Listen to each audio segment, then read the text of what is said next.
di sini kita akan belajar mengenai gejala kuantum.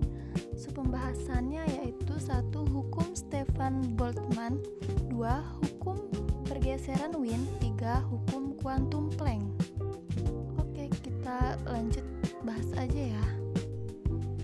Di hukum Stefan Boltzmann, dia mengatakan bahwa jika suatu benda mengeluarkan radiasi gelombang elektromagnetik, di sini Stefan Boltzmann juga mengatakan bahwa energi persatuan luas persatuan waktu ternyata sebanding dengan suhu mutlaknya, atau dapat juga dikatakan bahwa laju radiasi suatu benda sebanding dengan luas permukaan benda dan pangkat 4 suhu mutlaknya.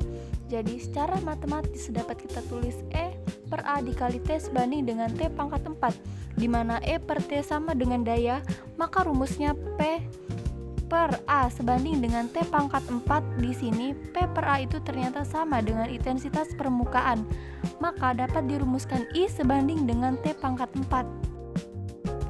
Jelas ya di sini, maka rumusnya I sama dengan E kali sigma T pangkat 4. Tadi kan dijelaskan kalau I ini sebanding dengan intensitas permukaan, maka P per A sama dengan E dikali sigma T pangkat 4. Nah, bagaimana kalau kita mau mencari dayanya? Maka rumusnya P sama dengan E kali sigma T pangkat 4 dikali A, di mana P itu adalah daya kuat, yaitu energi joule, yaitu emisivitas, sigma itu konstanta ekonomi. Nah, nilainya adalah 5,67 dikali 10 pangkat min 8. W per M K pangkat 4, T itu suhu mutlak dan A itu luas penampang. Jelas ya? Emisivitas E nilai 0 sama dengan E sama dengan 1. Untuk benda hitam sempurna E sama dengan 1. Untuk benda hitam yang mengkilat E mendekati 0. Kemampuan benda memancarkan energi sama dengan kemampuan benda menyerap energi. Nah, untuk benda hitam sempurna memiliki kemampuan meradiasi dan menyerap energi yang baik. Nah, untuk benda hitam sempurna dengan E sama dengan 1 mampu melakukan radiasi dengan sempurna. Nah, proses inilah yang kita namakan dengan radiasi benda hitam. Paham ya apa yang dimaksud dengan radiasi benda hitam? Selanjutnya ada contoh soal. Di soal ini ada sebuah benda dengan luas permukaan 100 cm2 bersuhu 727 derajat Celcius. Jika koefisien Stefan Boltzmann 5,67 kali 10 pangkat min 8 W per MK pangkat 4 dan emisivitas benda adalah 0,6. Tentukan laju rata-rata energi radiasi benda tersebut. Nah, dalam penyelesaian soal fisika tentunya kita mengetahui dulu apa yang kita ketahui di soal tersebut. Ada luas permukaan, ada suhunya, dan ada koefisien Stefan Boltzmann, dan ada emisivitas benda. Maka yang pertama A sama dengan 100 cm2 sama dengan 100 dikali 10 pangkat min 4 meter kuadrat. Luas penampang itu satuannya adalah meter. Maka kalau di sini cm, kalian ubah dulu ke meter. Dapatlah 10 meter kuadrat. Dari mana 10 meter kuadrat? Ini sama saja dengan 10 meter kuadrat dikurang dengan M4, maka hasilnya 10 meter kuadrat. Lalu yang kedua ada suhunya itu sebesar 727 derajat Celcius. Nah, suhu itu satuannya adalah Kelvin. Di sini kita akan mengubah dulu Celcius ke Kelvin, maka ditambah dengan 273. 273 ini rumusnya, maka 727 derajat Celcius ditambah dengan 273 hasilnya 1000 Kelvin atau sama dengan 10 pangkat min 3. Lalu ada sigma ini koefisien Stefan Boltzmann. Nilainya 5,67 dikali 10 pangkat min 8 W per M kuadrat dikali M pangkat 4. Lalu ada emisivitas sama dengan 0,6. Setelah kita mengetahui apa saja yang disoal, lalu kita dapat menentukan apa yang ditanya. Ternyata yang ditanya adalah laju rata-rata energi radiasi. Maka yang ditanya E per T sama dengan P. Oke, ini yang ditanya ya, atau sama saja dengan daya. Maka yang ditanya P titik-titik, jawab rumusnya itu kan P sama dengan E sigma kali A T pangkat 4. Ini rumusnya tinggal dimasukin. P sama dengan E itu nilainya 0,6. Sigma itu 5,67 dikali 10 pangkat min 8. Luas penampang itu 10 pangkat min 2 dikali T itu 1000. 1000 ini bisa dikali 10 pangkat min 3 pangkat lagi 4. Nah hasilnya 3,402 dikali 10 pangkat min 2 Joule per second. Paham ya? Lalu ada pembahasan yang kedua, itu ada hukum pergeseran Wien. Nah, di sini Wien mengatakan penelitian secara empiris dengan menghubungkan antara temperatur dan panjang gelombang radiasi yang dipancarkan oleh benda hitam. Nah, Wien juga menemukan bahwa panjang gelombang pada intensitas maksimum yang diradiasikan suatu benda bergeser ke arah yang lebih pendek ketika suhu benda dinaikkan. Jadi, Wien ini mengatakan suatu benda radiasi bergeser ke arah yang lebih pendek ke suhu benda yang dinaikkan.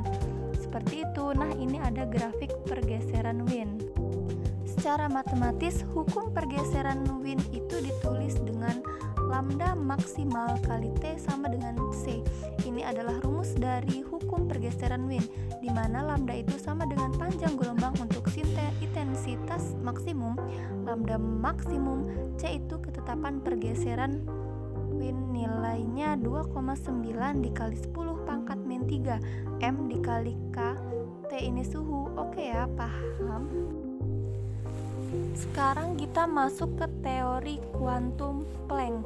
Di teori kuantum Planck, sebelum kita masuk, kita dihadapkan dengan pertanyaan, apakah cahaya itu termasuk lambang atau partikel? Gelombang atau partikel ya. Untuk menjawab pertanyaan ini, kita menganalisisnya dari teori fisika klasik dan teori fisika kuantum. Di fisika klasik, dia menyatakan bahwa cahaya itu sama dengan gelombang. Tetapi di fisika kuantum, dia menyatakan bahwa cahaya itu sebagai partikel. Kenapa di fisika klasik ini dia mengatakan cahaya sama dengan gelombang? Karena menurut fisika klasik, cahaya itu memiliki pemantulan, memiliki polarisasi, memiliki pembiasan, dan lain-lain. Itulah kenapa fisika klasik mengatakan bahwa cahaya itu sebagai gelombang. Di fisika kuantum, cahaya sama dengan partikel. Mengapa dia bisa mengatakan ini? Karena di fisika kuantum dia mendasarinya dengan percobaan. Nah, percobaannya itu dia memiliki kardus yang tertutup. Nah, di dalam kardus itu dicatnya dengan warna mengkilat, tetapi bagian luar dilubangi. Pada saat dilubangi, lubang itu diberikan cahaya. Pada saat sumber cahaya itu masuk ke lubang itu, ternyata di dalam kardus itu memiliki partikel-partikel. Itulah mengapa dalam fisika kuantum cahaya itu sebagai partikel. Planck mengemukakan bahwa energi radiasi yang dihasilkan getaran molekul-molekul listrik merupakan kelipatan suatu bilangan. Secara otomatis dinyatakan dengan E sama dengan N kali H dikali F. Inilah rumusnya untuk konstanta Planck, atau E sama dengan N dikali H dikali F sama dengan N dikali H C per lambda. F itu sama dengan C per lambda. Keterangannya E itu energi foton, H itu ketetapan Planck dengan nilai 6,63 dikali 10 pangkat min 34. Lalu F itu frekuensi gelombang elektromagnetik, C itu kecepatan cahaya. Ini sudah ketetapan nilainya 3 kali 10 pangkat min 38. Lalu lambda itu adalah gelombang, E panjang gelombang. Oke, paham ya? Untuk rumus konstanta Planck, E sama dengan N dikali H dikali F atau N dikali H dikali C per lambda. Oke, selanjutnya di sini kita dapat melihat ada hipotesis Planck. Nah, di sini Planck menyatakan bahwa energi radiasi tidak bersifat kontinu, melainkan dipancarkan dalam bentuk paket energi. Nah, yang disebut kuantum atau kuanta. Nah, selanjutnya menentukan energi satu buah foton sama dengan energi minimum. Nah, energi minimum adalah energi yang diradiasikan ketika bilangan kuantum bernilai 1. Maka rumusnya E sama dengan H dikali F. Oke. Nah, yang terakhir ada contoh soal. Hitunglah besar energi foton dari cahaya merah yang memiliki frekuensi 3 dikali 10 pangkat 14 Hz. Pembahasannya diketahui F sama dengan 3 dikali 10 pangkat 14 Hz.